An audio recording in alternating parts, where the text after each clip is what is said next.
पहलगाम में हुए आतंकी हमले के बाद प्रधानमंत्री नरेंद्र मोदी ने कैबिनेट कमेटी ऑन सिक्योरिटी यानी CCS की एक आपात बैठक बुलाई है। इस महत्वपूर्ण बैठक में रक्षा मंत्री राजनाथ सिंह, गृह मंत्री अमित शाह, विदेश मंत्री S जयशंकर और राष्ट्रीय सुरक्षा सलाहकार अजीत डोभाल मौजूद हैं। इसमें चर्चा हो रही है कि इस हमले का जवाब कैसे और कब दिया जाएगा और इसी का इंतजार देश के हर एक नागरिक को है। सबसे अहम बात यह है कि जिस तरह 2016 में उरी हमले के बाद सर्जिकल स्ट्राइक से पहले CCS की बैठक प्रधानमंत्री आवास पर हुई थी, ठीक वैसी ही इस बार भी मीटिंग 7 लोक कल्याण मार्ग स्थित प्रधानमंत्री आवास पर हो रही है। ये इशारा करता है कि भारत का रुख इस बार भी बेहद सख्त और निर्णायक हो सकता है और ऐसा जरूरी भी है।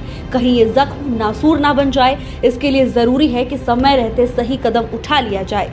तो चलिए अब आपको बताते हैं कि आखिर क्यों खास है प्रधानमंत्री आवास पर CCS की बैठक होना। सबसे पहली बात, उच्च स्तरीय गोपनीयता और सुरक्षा व्यवस्था।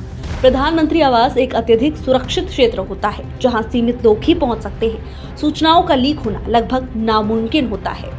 जब किसी सैन्य कार्रवाई या रणनीतिक निर्णय पर चर्चा करनी हो तो ये स्थान सबसे सुरक्षित माना जाता है। दूसरा पॉइंट, निर्णयों में तेजी और केंद्रीकरण।